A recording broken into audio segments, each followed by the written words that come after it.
So please welcome to the stage Dina Pearlman.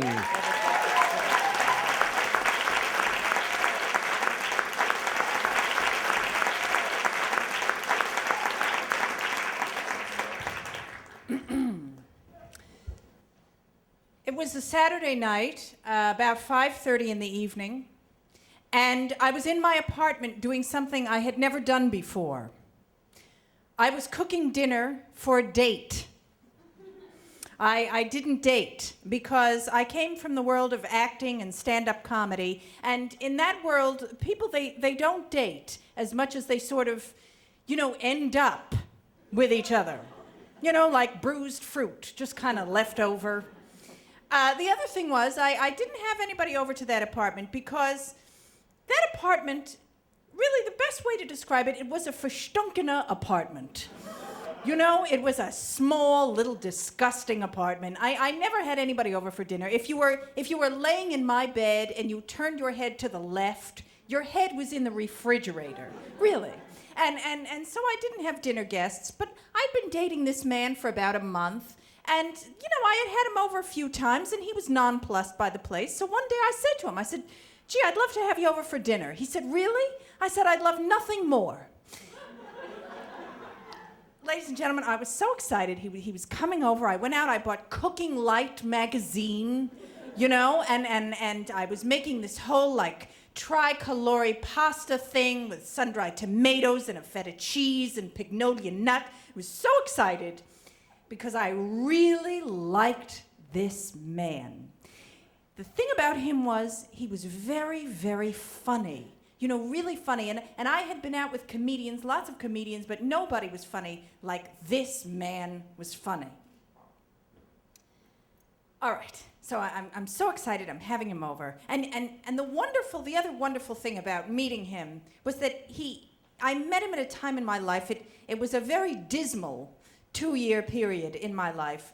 I had just been let go from a TV pilot in LA, and I was not handling the transition from up-and-coming LA TV actress to downward spiraling New York office temp very gracefully. I was not handling that well. Really, in the blink of an eye, I was back in New York in those synthetic outfits from the Strawberry. You know them. And, back crying in the ladies' room at the temp job, and I was very surly and snotty to my Midwestern bosses. Hey, Dina, it's Friday, it's pizza day. Pizza day? I'm a star! And a very dismal time, and then on my lunch, I'd shuffle over to St. Patrick's Cathedral and just collapse into a pew. A mess. And I know you're thinking, you're a Jewish girl, you have no business in St. Patrick's Cathedral, and it's true, I understand that, but, on my lunches, I felt I really needed to talk to the Lord, and it's hard to do that at PAX, People do, but in any event, I would pray. Every day on my lunch, I would pray, and I would say, please, God, please, just deliver me from this misery. I know, I blew it out there in LA because I have emotional problems and self-fulfilling prophecy, and I blew it. But please, just give me another shot, just give me a sign. And then I met this man, and I began to feel better. Now, don't get me wrong, I was still weeping daily, but really only at work. So there I am, I'm in my apartment, I'm cooking him dinner, I'm very excited. All of a sudden, the phone rings. Hello? Dina, it's Danny Gross. Danny Gross? Hi. Danny Gross, not his real name, was one of the most powerful TV executives in Hollywood. He had hired me for the pilot. He was, total LA hotshot. He was what my self-help books would call a gatekeeper, right? Meaning that he had the key to the gate behind which lie all the opportunity. So, okay, so it's Danny Gross. Hi. He said, what are you doing tonight? I said, well, I had some plans. Ladies and gentlemen, do you know, for this date, I had to go out and purchase knife and fork. Truly. Because I lived like an animal. I truly. I would come home from my stand-up comedy sets and I would boil a pound of pasta and then I'd dump the ragu all over it and I'd eat it out of a pot with my hands in my bra and underwear watching Charles Grodin. You know what I mean? Just like a filthy, disgusting, like a filthy animal. So I said to him, I had some plans. He said, well, break them. He said, I want you to come to my hotel. We're going to get some dinner. We're going to see a show. And then I want to have some drinks. I want to hang out. I thought, this is great. This is terrific. It's just that this wonderful, wonderful man is coming over here in an hour and a half. And how am I going to tell him, he can't come over? And then I thought, well, what if I just told him the truth? Wouldn't he kind of have to understand, really? No, but really. Seriously, look at my situation here. I'm living in this little shitbox of an apartment, right? The cable has been cut off because I cannot pay the note. The phone is the next to go. Wouldn't he kind of, and you know what else? I realize I can't do it. I can't, the deal is you're supposed to go to the audition and you show up, you're prepared, and you comb out your good wig, and you look good, and you do your thing, right? And it's not working. I need the extra help. I need the extra push of a guy like Danny Gross. Do you know, ladies and gentlemen, I knew personally people who Danny Gross had given $300,000, $400,000, $500,000. They called them holding deals, and they gave them to actors to just sit around. This man could change my life. But then I thought, well, what if Danny Gross wants sex, right?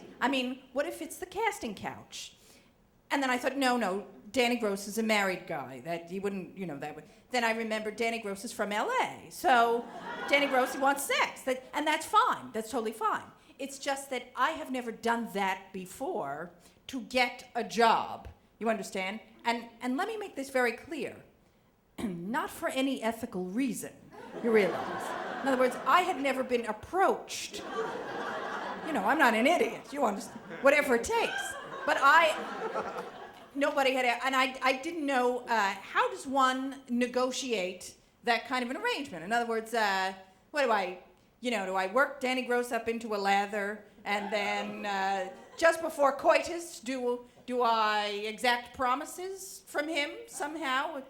Would it be awkward to produce a short 3-page contract, really, for him to initial here and sign? And then at what point do I introduce the notary? I wasn't, do you understand? I didn't know how to go about such a thing. I truly did not know what to do. What I did know was that any actor would have to be either a complete idiot or have tremendous chutzpah to turn down Dan. That kind of chutzpah where they'd just be like, yeah, I'm sorry. I can't see you. No, I have a date with a nice guy, so you could call my agent, if you want to. I could never. I was not that girl. I was the sweaty, desperate girl in the outfit, No, that was not me. And then I remembered Lisa Biggs, not her real name.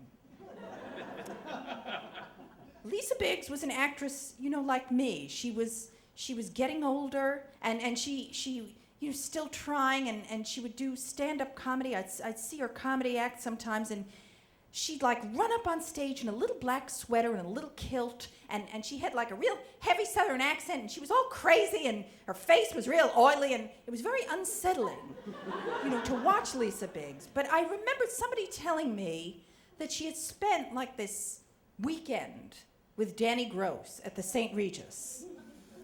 And there she was, I saw her all the time, auditioning for, truly horrible projects, just like me. And clearly, Danny Gross maybe broke a promise. I don't know. So I just blurted out. I said, I'm sorry. I have plans. I can't see you tonight. Of course, I'm not a fool. I followed that up with, "Are you around tomorrow night? Because, I'd like..." He said, "No." He said, "I'll be on a plane." I said, "Well, then I'm sorry." And he said, "So am I." And he hung up. I haven't spoken or seen Danny Gross since, and I haven't been in a TV pilot since. But I married the funny man. Thank you so much.